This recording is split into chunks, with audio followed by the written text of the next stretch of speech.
ঠিক আছে, হ্যাঁ এবার শোনা যাচ্ছে? জি স্যার। আচ্ছা, ঠিক আছে।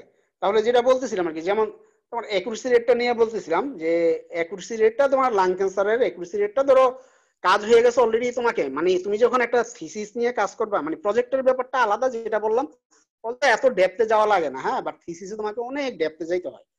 হ্যাঁ, তো এখন তোমার তুমি একটা থিসিসটা নিয়ে কাজ করলা, তোমার একুরেসি রেট পাইলে, এখন সেই ডেপথে যাওয়ার জন্য এখন পর্যন্ত যত রিসার্চ হয়েছে ওয়ার্ল্ডে তোমাকে সবগুলা খুঁজে বের করতে হবে। এখন তুমি ধরো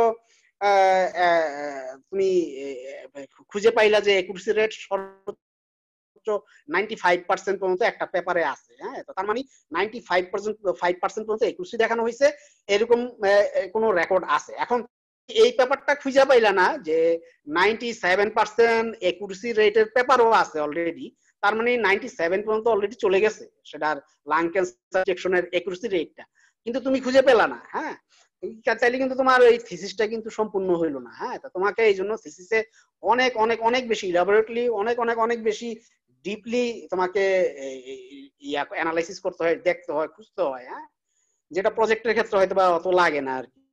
তো তুমি ধরো 95% পর্যন্ত তুমি খুঁজে পাইলা, 97 খুঁজে পাইলা না, এখন তুমি করবা তোমার 95% এর পর্যন্ত যতটুকু আছে, এখন তুমি তোমার মেথড, যেই মেথডটা তুমি অ্যাপ্লাই করবা, যেই মেথডটা তুমি ইউজ করবা, সেটা দিয়ে তোমার দায়িত্ব হলো, যেহেতু তুমি 95% মতো পাইছো, সে তোমার দায়িত্ব হলো তাহলে তুমি চেষ্টা করবা হলো অ্যাটলিস্ট 96 অথবা 97% তোমার একুরেসি রেটটা দেখানো। এখন তুমি যদি 95% পর্যন্ত দেখাবো অথবা 93, 94, অলরেডি তো 93, 94 পর্যন্ত একুরেসি রেটের মেথড অলরেডি বের হয়ে গেছে। এখন তোমার সেই রিসার্চের ভ্যালিডিটি তো সেরকম থাকবে না তুমি যদি তার থেকে কম একুরেসি রেট দেখাও। হ্যাঁ, সেটার ভ্যালিডিটি তো থাকবে না। তো সেই হিসেবে তোমাকে খুঁজে বের করতে হবে যে তুমি যেহেতু 95 পর্যন্ত পাইছো, তো সেই হিসেবে তোমাকে অ্যাটলিস্ট, কিন্তু 96 পর্যন্ত করার পরেও কিন্তু তোমার এটা ইনভ্যালিড হয়ে থাকবে, যেহেতু তুমি 97% পেপারটা তুমি পাও নাই। হ্যাঁ, তো তখন যদি ধরো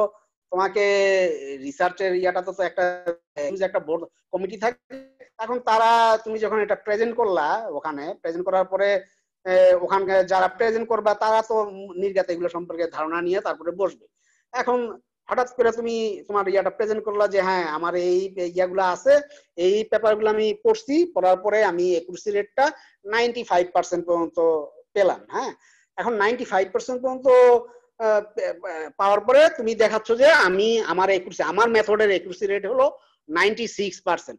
এখন হুট করে যদি ধরো সেই কমিটির একজন লোক, টিচার বলে ফেলে যে তোমার এটা 96 এর, কিন্তু 97% এর একুরেসি রেটের মেথড তো অলরেডি আছে, তাহলে তোমার এই রিসার্চের ভ্যালিডিটি কি?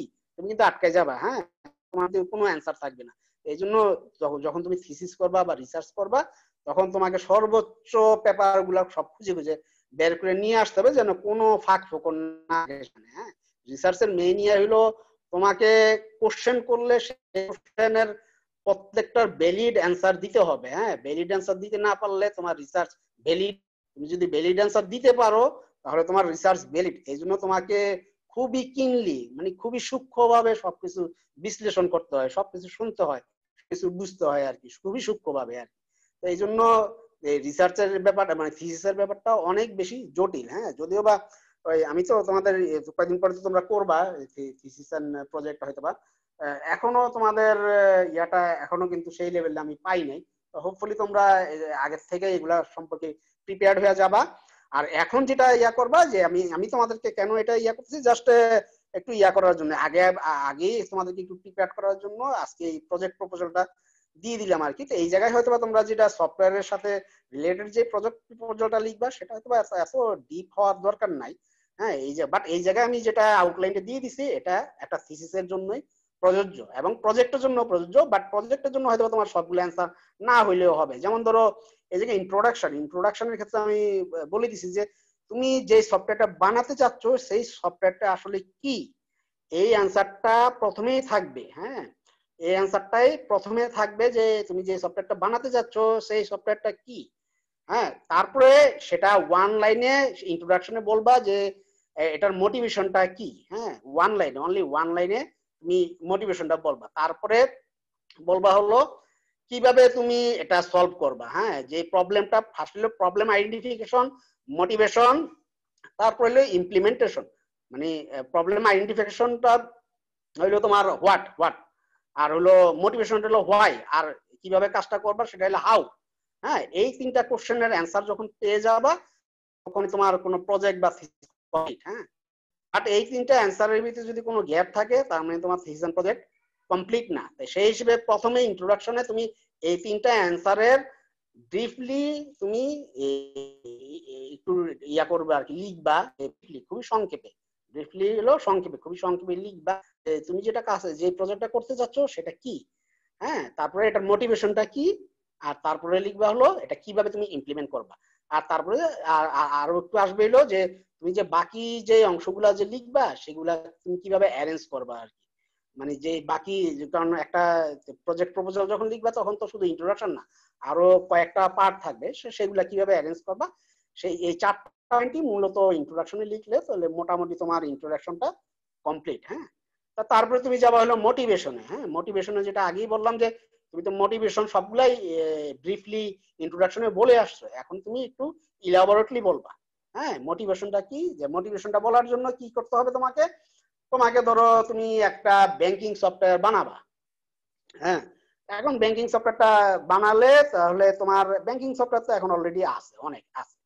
এখন তুমি একটা সফটওয়্যার বানাবা, এখন যেই সফটওয়্যার গুলো অলরেডি আছে সেটার সাথে যদি তোমার সফটওয়্যারটার কোনো ডিফারেন্সই না থাকে তাহলে তোমার বানানোর যৌক্তিকতাটা কি, তো বানানোর কোনো দরকার নাই, কারণ এটা তো অলরেডি আছেই ব্যাংকিং সফটওয়্যারটা। সেই জন্য তোমাকে ইউনিক কিছু জিনিস অ্যাড করতে হবে, যেটা এক্সিস্ট করতেছে সেটার মধ্যে ইউনিক কিছু বিষয়াদি অ্যাড করতে হবে। যদি ইউনিক কোনো কিছু জিনিস অ্যাড করতে পারো তার ভ্যালিডিটি আছে, তাহলে তার মানে সেটার মোটিভেশন আছে, তার মানে তুমি যে হোয়াই, কেন তুমি এটা বানাবা, সেই কোশ্চেনের একটা সুন্দর উত্তর আছে। হ্যাঁ, তো সেই জিনিসটাই তোমাকে মোটিভেশনে লিখতে হবে যে তুমি কেন এই সফটওয়্যারটা বানাচ্ছ। হ্যাঁ, এই জন্য কি করতে হবে, তোমাকে এক্সিস্টিং কয়েকটা সফটওয়্যার ব্যাপারে ধারণা নিতে হবে। হ্যাঁ, নিয়ে তারপরে সেটার উপরে তারপরে তোমাকে ইয়া করতে হবে, অথবা তুমি নতুন কোন সফটওয়্যার তৈরি করতেছো সেটা ব্যাখ্যা করতে হবে। যেটা আমি বললাম যে রিকোয়ারমেন্ট অ্যানালাইসিস, যেটা তোমাদের ওয়াটারফল মেথডে দেখাইছিলাম, যে কয়েকটা ইয়া আছে, তুমি কোনো ক্লায়েন্টের সাথে কথা বলার পর ক্লায়েন্ট কি কি চাইতেছে সেটার উপরে ভিত্তি করে একটা মোটিভেশন লিখলে যে তোমার ক্লায়েন্ট আছে এই জন্য তুমি এটা বানাচ্ছ, এটাও মোটিভেশন হইতে পারে। এখন মোটিভেশনের কোশ্চেন গুলো এখানে আছে, এই যে কোশ্চেন গুলো আছে এই কোশ্চেন গুলার 2-3টা অ্যান্সার পাইলে তোমার এনাফ। হ্যাঁ, এই জায়গায় অনেকগুলো কোশ্চেনই আছে যে মোটিভেশনের ব্যাপারে। হ্যাঁ, সেই জায়গার 2-3টা কোশ্চেনের অ্যান্সার যদি তুমি পাও তাহলে তোমার মোটিভেশন কমপ্লিট, আর কোনো সমস্যা নেই। সবগুলো কোশ্চেনের অ্যান্সার পাইতে হবে তা না। হ্যাঁ, কারণ মোটিভেশনের ইয়াটা এক একটা মোটিভেশন এক হয়ে থাকে, সেই অ্যাঙ্গেলের উপরে ভিত্তি করে কোশ্চেন গুলো সাজানো হয়েছে। হ্যাঁ, সেই হিসেবে তোমার 2-3টা কোশ্চেনের অ্যান্সার পাইলে তোমার মোটিভেশন কমপ্লিট। তো তোমার মোটামুটি হোয়াটও হয়ে গেল, হোয়াইও হয়ে গেল, এখন হইলো হাউ। তুমি মোটিভেশন হইলো মানে তুমি কয়েকটা সফটওয়্যার দেখে তুমি নিজে একটা ক্রাইটেরিয়া সেট করলা, অথবা তুমি তোমার ক্লায়েন্টের সাথে কথা বললে তোমার রিকোয়ারমেন্ট গুলা সেট করলা। হ্যাঁ, দুইটার যে কোনোটাই হইতে পারে। তা এখন তারপরে হইলো এবার তুমি যে সফটওয়্যারটা তৈরি করবে কিভাবে তৈরি করবে, হাউ। হ্যাঁ, তা সেই হাউ এর ভিতরে আসবে হলো যে প্রজেক্ট ডিটেলস। হ্যাঁ, প্রজেক্ট ডিটেলসটা কিভাবে তুমি করবা আর কি, কিভাবে করবা, কখন ডেলিভারেবল হবে, এটা টাইমলাইনটা কি হবে না হবে, এগুলা ডিটেলসই তোমাকে এই প্রজেক্ট ডিটেলস এর মধ্যে বলে দিতে হবে আর কি। যে তুমি এনভায়রনমেন্টটা কি হবে, তোমার এনভায়রনমেন্ট মানে হলো তোমার কোন ল্যাঙ্গুয়েজ ইউজ করবা, তোমার যেই কম্পিউটারটা ইউজ করবা সেটার বিভিন্ন যে র্যামের ক্যাপাসিটি কিরকম, প্রসেসরের ক্যাপাসিটি কিরকম, এবার ডিটেলস গুলো এই জায়গায় লিখতে হবে। কোন সফটওয়্যার ইউজ করবা, সেই সফটওয়্যারে কোন ভার্সন ইউজ করবা। হ্যাঁ, এগুলা ডিটেলস গুলো তোমাকে এই জায়গায় লিখতে হবে। হ্যাঁ, এটা হলো প্রজেক্ট ডিটেলস এর। তারপরে তোমার মেথডটা দেখাবা, এই জায়গায় খুবই ইম্পর্টেন্ট। এটা ইয়া করার পরে তোমার মেথড, এই মেথডে তোমার এই প্রজেক্ট রান করাবা। হ্যাঁ, অথবা তোমার এই জায়গায় বললাম না, এই মেথড গুলো সাধারণত দেখানো হয় ইউএমএল দিয়ে। ইউএমএল যখন পড়াবো তখন সেটা তোমরা বুঝতে পারবা, তখন ইউএমএল গুলা দিয়ে মানে ক্লিয়ারলি তোমার একটা মানে যেটা আর কি ডিজাইনটা এই জায়গায় দেখাবে যে তোমার সফটওয়্যারের ডিজাইনটা কি হবে না হবে। হ্যাঁ, ইমপ্লিমেন্টেশনটা কিভাবে হবে না হবে, কোন কোন কম্পোনেন্ট গুলো যুক্ত হবে না যুক্ত হবে, এই জিনিসগুলা তোমাদের প্রজেক্ট ডিটেলসে ইয়া হবে। তারপরে এটাতে হবে যে তুমি এটার টাইমলাইনটা কি হবে, হ্যাঁ, যে তোমার এই যে প্রজেক্টটা করবা, যে টাইমলাইনের একটা ইয়া দেখাইছি না, সেই টাইমলাইনের বার চার্ট ইউজ করেই তুমি দেখাইতে পারো যে তোমার এই প্রজেক্টের কাজটা কিভাবে আগাবে। যেমন ধরো তোমরা 5 জন করে বলে দিছি, 5 জন কে কোনটা কাজ করবা না করবা সেটা কিভাবে টাইমলাইনটা হবে, যে কাজ করবা প্যারালালি কাজ চলবে, প্যারালালি কাজ চলে সেইভাবেই তুমি তোমার প্রজেক্টের অ্যাক্টিভিটি গুলা সেট করবা। সেট করলে সেই অনুযায়ী একটা বার চার্ট করলা, বার চার্ট করে সেটা অ্যাড করলা, অ্যাড করলে সেটাও প্রজেক্ট ডিটেলসে আসবে। হ্যাঁ, তো সেটা করার পরে তোর মোটামুটি তোমার হোয়াটাও হয়ে গেল, হোয়াইও হয়ে গেল, হাউ হাউ হাউ এর ভিতরে যেটা বললাম যে তোমার এনভায়রনমেন্টটা, মেথডটা আর হলো তোমার টাইমলাইনটা, এগুলাই ইম্পর্টেন্ট আর কি। হ্যাঁ, এগুলাই দিয়ে দিলে তাহলে তোমাদের মোটামুটি প্রজেক্ট ডিটেলসটাও হয়ে গেল। তারপরে তুমি সেটার উপরে ভিত্তি করে তুমি ইয়াটা করবে, কনক্লুশনটা দিবা অ্যাজ ইউজুয়াল। কনক্লুশনটা দেওয়ার পরে রেফারেন্সেস, তুমি যদি কোনো জায়গা থেকে কোনো লিঙ্ক অথবা কোনো জার্নাল পেপার যেটা বললাম অথবা কোনো কনফারেন্স পেপারের থেকে তুমি কোনো কিছু শিখছো, হ্যাঁ, কোনো ওয়ার্ড নিছো, কোনো সেন্টেন্স নিছো, হ্যাঁ, অথবা কোনো মোটিভেশন নিছো, এরকম যদি কোনো কিছু হয়ে থাকে তাহলে সেই পেপার অথবা সেই লিঙ্কের রেফারেন্সটা তোমার রেফারেন্স সেকশনে দিয়ে দিতে হবে।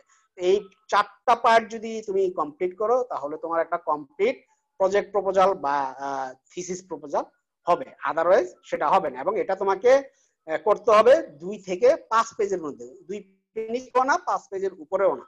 হ্যাঁ, তাহলে তোমাকে যে আন্ডারে তুমি যেই সুপারভাইজার তোমাকে সুপারভাইজ করবে সে বুঝতে পারবে যে আসলে তুমি কি করতে চাচ্ছ, হ্যাঁ, কিভাবে করবা না করবা।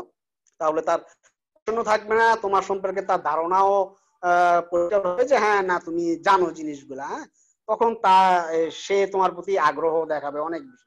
এটা তোমার এই এটা হলো প্রাইমারি স্টেজ, ফার্স্ট স্টেজে তোমরা এটা শুরু করলা। এটা তোমাদের যখন থিসিস প্রজেক্ট স্টার্ট করবা তখনও ঠিক একই ফরম্যাটে তোমাদের থিসিস বা প্রজেক্ট প্রপোজাল দিতে হবে।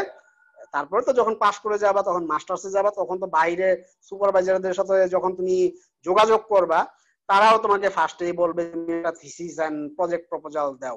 সেটা অবশ্যই যদি তুমি রিসার্চ করতে চাও তাহলে সেটা হবে, আর যদি পট মাস্টার্স করতে চাও তাহলে এই রিসার্চ এই থিসিস এন্ড প্রজেক্ট প্রপোজালের দরকার লাগে না। বাট তুমি যখন পট মাস্টার্সও করবা তখন তোমাকে একটা সেম 6 মাসের একটা প্রজেক্ট করতে হয়, সেই প্রজেক্টে আবার এই একই টাইপের একটা প্রজেক্ট প্রপোজাল বা থিসিস প্রপোজাল দিতে হবে। মানে মোট কথা হলো এই জিনিসটা খুবই important for higher studies. Higher studies এর প্রতি ধাপে ধাপে তোমাকে এটা লিখতে হবে। ঠিক আছে, এখন তো আমাদের এই আজকের ইয়াটা হলো তোমরা লিখবে হলো প্রজেক্ট প্রপোজাল, সেটা তো এত ডিপ হবে না, তোমাদের কোনো লিটারেচার রিভিউ থাকবে না। তোমরা হয়তো বা যদি ইয়া করতে চাও ক্লায়েন্টের রিকোয়ারমেন্টস হয়তো বা ক্লায়েন্টের থেকে রিকোয়ারমেন্টস নিয়ে অথবা এক্সিস্টিং কোনো সফটওয়্যারকে রিভিউ প্রজেক্ট রিভিউ হিসেবে দেখায়া যে এই 4টা 5টা সফটওয়্যার অলরেডি আছে, এই সফটওয়্যার গুলাতে এই জিনিসগুলা যুক্ত করা আছে, আমি এই একই প্রজেক্টটা করতে চাচ্ছি, আমি নতুন এই প্রজেক্টটা এই এই নতুন নতুন কম্পোনেন্ট গুলা অ্যাড করতে চাচ্ছি যেটা আগের যে 4টা 5টা সফটওয়্যার ছিল তার থেকে ভিন্ন। জাস্ট এটা দেখাইলেই হয়ে যাবে। এটা হলো একটা ইয়া। আর একটা হলো তুমি যদি ধরো তোমার ক্লায়েন্ট থাকে, ক্লায়েন্টের সাথে যোগাযোগ করে কথা বলে ক্লায়েন্টের যে রিকোয়ারমেন্টস আছে সেগুলা ফুলফিল করে যদি করতে পারো সেটার একটা ধরন। হ্যাঁ, এই হলো 2 ধরন, তুমি 2 ধরনের যে কোনো একটাই অ্যাপ্লাই করতে পারো। ইন্ট্রোডাকশনটা তো বলেই দিলাম, একইভাবে ইন্ট্রোডাকশনটা লিখবা, প্রজেক্টের ইন্ট্রোডাকশনও একই, থিসিসের ইন্ট্রোডাকশনও এই যেগুলো বললাম এই জিনিসগুলো থাকতে হবে ব্রিফলি। তারপরে তো অ্যাজ ইউজুয়াল প্রজেক্ট ডিটেইলসও এই পার্টটাই থাকবে, তুমি এনভায়রনমেন্ট কি হবে না হবে, তুমি কোন ল্যাঙ্গুয়েজ ইউজ করবা না করবা সেগুলো সম্পর্কে বলবা। হ্যাঁ, তোমার যেই কম্পিউটারের যেই যাবতীয় যেই এনভায়রনমেন্ট আছে সেটা কি রকম সেটা উল্লেখ করবা। তারপরে কম্পোনেন্ট গুলা কি থাকবে না থাকবে, ইউএমএল এর যেই মানে তোমার ডিজাইনটা দিবা, যে সেটা যেটা তুমি ইউএমএল দিয়ে করবা। হ্যাঁ, সেই ডিজাইনটা দিয়ে দিলে তোমার প্রজেক্টের ইয়া কমপ্লিট। তারপরে বাকি যখন ইমপ্লিমেন্ট করবা তখন তুমি সেটা রিপোর্ট যখন লিখবা তখন ডিটেলস লিখবা হলো রিপোর্টে। হ্যাঁ, বাট প্রজেক্ট প্রপোজালে জাস্ট এতটুকু দিলেই হবে যে ইন্ট্রোডাকশন, মোটিভেশন, মোটিভেশন আর ডিজাইনটা, তোমার ডিজাইনটা আর হলো টাইম লাইনটা, এই কয়েকটা জিনিস দিলে তোমাদের প্রজেক্ট প্রপোজাল কমপ্লিট। আর কনক্লুশনটা লিখিয়ে দিবা। আর যদি কোনো জায়গা থেকে লিঙ্কের থেকে তুমি সহযোগিতা নিয়ে থাকো, হ্যাঁ, অথবা কোনো নিয়ে থাকো তাহলে সেই লিঙ্কটা রেফারেন্সে উল্লেখ করবে, তাহলেই হয়ে গেল আর কি। সেটা স্যার 2 এটা থেকে কি 5 ডক পেজের ফাইল মধ্যে। আকারে লিখতে হবে? হ্যাঁ হ্যাঁ স্যার প্রজেক্ট প্রপোজালটা কি ডক ফাইল আকারে লিখতে হবে? হ্যাঁ, অবশ্যই ডক ফাইলে, তুমি ডক ফাইলে লিখে তারপরে আমাকে পিডিএফ করে দাও, কোনো সমস্যা নাই আর কি। হ্যাঁ, আচ্ছা স্যার। ওটাই আর কি। জাস্ট তোমরা 2 থেকে 5 পেজের মধ্যে কে কোন প্রজেক্টটা করতে চাচ্ছ আমি যেভাবে বলে দিলাম। হ্যাঁ, হয়তোবা আপাতত তোমরা ইউএমএলটা যেহেতু এখনো শুরু করি নাই, ইউএমএলটার জন্য, বাট ইউএমএল এর ইয়াটা আপাতত ইউজ করার দরকার নাই। তুমি একটা জাস্ট আমাকে ধারণা দাও আর কি। হ্যাঁ, যে তুমি কি ইয়া করতেছো আর কি। ইউএমএলটা যখন শিখবা তখন তুমি এটা ওই ইয়াতে ইউজ করো, তোমাদের রিপোর্ট যখন লিখবা তখন ইউজ করো আর কি। হ্যাঁ, তো আপাতত তোমরা 2 থেকে 5 পেজের মধ্যে একটা কে কি করতে চাচ্ছ না করতেছো সেটা লিখে আমাকে একটা ইয়া দাও। আর তোর আরেকটা এলো, এটা আরেকটা জিনিস অ্যাড করবা, তোমাদের মেম্বার যারা থাকে এটা নিচে একটা আলাদা একটা পেজে অথবা ফার্স্ট পেজে তোমরা মেম্বারের ইয়াটা লিখে আমাকে দিলেই হবে আর কি, যেটা প্রজেক্ট আউটলাইনের বাইরে আর কি, যে কে কে করতেছো আর কি এই প্রজেক্টটা, তাহলেই হবে। স্যার আমাদের এই প্রজেক্টটা ওয়েবসাইট, অ্যান্ড্রয়েড অ্যাপ বা স্যার পিসি সফটওয়্যার এরকম কিছু থাকতে হবে, এমন কিছু রেস্ট্রিকশন আছে নাকি স্যার যে কোনো একটা প্রজেক্ট করলে হবে? একটা নিয়ে তোমার সবগুলা ইয়া না, তুমি যদি অ্যান্ড্রয়েড করতে চাও তো শুধু অ্যান্ড্রয়েডই করো। হ্যাঁ, ওয়েব বেস করতে চাইলে শুধু ওয়েব বেসডই করো, পিসি বেস করতে চাইলে শুধু পিসি বেসডই করো, কোনো সমস্যা নাই। বাট আমি প্রেফার করি ওয়েব বেস অ্যান্ড্রয়েড, হ্যাঁ এগুলা এগুলা করো আর কি। আচ্ছা sir. Sir sir web base মানে কেমন প্রজেক্ট ওইটা? ওটা ধরো ওয়েব বেস, তো ধরো আমি তোমাদেরকে বললাম যে আমাদের কলেজের ইয়াটা যে ম্যানেজমেন্ট সফটওয়্যার যেটা আছে সেটা করে দাও। হ্যাঁ, তো এটা তো ওয়েব বেস করে দিবা। হ্যাঁ, ওয়েব বেসডের জন্য হয়তোবা তোমাদের ইয়ার দরকার নাই, তোমার ওই ডোমেনের ব্যাপার সেবা থাকে, তোমার তো ডোমেনের দরকার নাই। লোকাল হোস্ট ইউজ করে সেটাকে আপ করে নিবা, আপ করে তারপরে দেখাবা। লোকাল হোস্ট ওই যে তোমাদের ইয়াগুলো আছে না, কিছু ওই যে ওয়েব সার্ভার আছে দেখবা, টমকেট আছে। টমকেট যদিও বা এত টমকেটে যাওয়ার দরকার নেই, তোমরা হয়তোবা জাভা দিয়ে তো আর করবা না হয়তোবা, যদি এগুলো হয়তোবা টমকেট দরকার লাগে জাভা দিয়ে করা ছাড়া অন্যান্য আরো কিছু ওয়েব সার্ভার আছে। হ্যাঁ, ভুলে গেছি, যাই হোক ওটা আর বলবো না। ওই ওয়েব সার্ভার গুলো ইউজ করে লোকাল হোস্টের মাধ্যমে তুমি তোমার ওয়েব আপ করতে পারবে আর কি, তোমার ওয়েব পেজ যেটা আছে সেটা আপ করতে পারবে, যেটা ওয়েব বেস কাজটা করবা আর কি। তার জন্য আলাদা কোনো ডোমেন টোমেন লাগবে না, লাগবে না আর কি। যখন দেখাবা জাস্ট সেই ইয়াটা ইয়া করে নিবা, ইনস্টল করে নিবা, ইনস্টল করে নিলেই হবে আর কি, আর কিছু করা লাগবে না। আমি বলে দিব নেক্সট ইয়াতে কোনটা ইউজ করবা আর কি, ওয়েব বেস যদি করো আর কি। আর করতে চাও তাহলে অ্যান্ড্রয়েডের ইয়াটা করবা, অথবা অন্য করতে চাও, মানে আমাকে ফার্স্টে প্রজেক্ট প্রপোজালটা দাও, দিলে তারপর আমি বলবো আর কি যে কোনটা কি ইয়ে আছে, কোনটা ভ্যালিড আছে, কোনটা ইয়ে আছে, তারপরে আর কি সেটা সেই স্যার অনুযায়ী। আমাদের প্রজেক্টটাও কি ইউনিক হইতে হবে? হ্যাঁ, ইউনিক হয়ে আমি চাই যে ইউনিক হোক আর কি। হ্যাঁ, ইউনিক, অথবা যদি থাকে সেটাও করতে পারো, যেটা বললাম যে নতুন কিছু কম্পোনেন্ট অ্যাড করতে হবে আর কি। সেই ক্ষেত্রে তোমাকে আগের যেই প্রজেক্ট গুলা আছে সেই প্রজেক্ট গুলার কোনো স্ক্রিনশট অথবা কোন কোন কম্পোনেন্ট ইউজ করা হয়েছে সেই প্রজেক্ট গুলাতে, সেই কম্পোনেন্ট গুলা তুমি আগে দেখাই নিবা। দেখানোর পরে তারপরে তুমি বলবা যে তোমার সফটওয়্যারে এক্সট্রা কি কি কম্পোনেন্ট আছে, একটা ইউনিক কি আছে আর কি। ঠিক আছে? জি স্যার। মানে ইউনিক, জাস্ট আমি চাচ্ছি যে ইউনিক কিছু থাকুক, তোমার যে সফটওয়্যারটা বানাচ্ছ সেটাতে ইউনিক কোনো কিছু থাকুক। যেমন অথবা তুমি আমাদের কলেজ রিলেটেড বানাইতে পারো, যেমন আমার হল ম্যানেজমেন্ট কোনো একটা সফটওয়্যার বানাইতে পারো, যেটা যেটা হলের যাবতীয় জিনিসগুলো আসবে সেরকম একটা বানাইতে পারো। তারপর আমি তোমাকে বললাম যে হলের তো একটা গেল গেল আমাদের ডিপার্টমেন্ট রিলেটেড কোনো একটা বানাইতে পারো, আমাদের সিইসি রিলেটেড। হ্যাঁ, যেটাতে সিইসি সবকিছু এসে পড়বে। তারপরে ধরো টোটাল 3টা ডিপার্টমেন্ট মিলে একটা বানাইতে পারো। হ্যাঁ, যেটা 3টা ডিপার্টমেন্টের আলাদা আলাদা কিছু ফাংশন আছে, সেই আলাদা আলাদা ফাংশন গুলো আসবে। তারপরে তুমি আমাদের এডমিনিস্ট্রেশনের যে ইয়াগুলো আছে সেই এডমিনিস্ট্রেশন রিলেটেড কোনো কিছু বানাইতে পারো। হ্যাঁ, তা সেই জন্য তুমি কথা বলতে হবে, যেটা বললাম যে ক্লায়েন্টের সাথে কথা বলতে হবে। ক্লায়েন্ট মানে হলো এই জায়গায় যারা এডমিনে কাজ করে তাদের কারোর সাথে কথা বলতে হবে যে এই জায়গায় কি কি ফিচার গুলা আছে। হ্যাঁ, কোন কোন ফিচার গুলো তুমি তোমার সফটওয়্যারে যুক্ত করতে পারো, তাহলে ওই যে তোমার ওই যে রিকোয়ারমেন্ট যেটা অ্যানালিসিস যেটা সেটা হয়ে যাবে, যেটা ওই ওয়াটারফল মডেলের ফার্স্ট স্টেপ। হ্যাঁ, তো সেটা তুমি কথা বলতে পারো। তারপরে তোমার ধরো আমাদের রেজাল্ট সিস্টেম নিয়ে কাজ করতে পারো। হ্যাঁ, রেজাল্ট সিস্টেম নিয়ে তো আছে, অনেক অনেক সফটওয়্যার আছে, বাট সেই ক্ষেত্রে তুমি হয়তো বা একটা রেজাল্ট সিস্টেম আনবা, আনার পরে দেখাবা যে এই কম্পোনেন্ট গুলা সেই রেজাল্ট সিস্টেমে আছে। তো তোমার রেজাল্ট সিস্টেমে ইউনিক কি জিনিসগুলো আছে সেটা তুমি দেখাইতে পারো। আর সেটা না হইলেও কথাবার্তা বলে, ক্লায়েন্টের সাথে কথাবার্তা বলেও তুমি তোমার রেজাল্ট সিস্টেমটা তৈরি করতে পারো। এরকম করে ধরো অনেক হিউজ প্রজেক্ট আছে। হ্যাঁ, হিউজ প্রজেক্ট আছে, তুমি ইউনিক প্রজেক্টও আনতে পারো। হ্যাঁ, তো হিউজ প্রজেক্ট আছে, তো তুমি নিজে চিন্তা করে একটা প্রজেক্ট, আমি জাস্ট খালি একটা ধারণা কি, তো তোমার এক্স্যাক্টলি এগুলাই করতে হবে। বাট আমি চাই যে অ্যাটলিস্ট কলেজ রিলেটেড 3-4টা প্রজেক্ট করো তোমরা। হ্যাঁ, কলেজ রিলেটেড 3-4টা প্রজেক্ট করো, 3-4টা গ্রুপ করো, 3-4টা প্রজেক্ট, যেগুলো আমি তো 4-5টা বললাম, এর মধ্যে 3-4টা প্রজেক্ট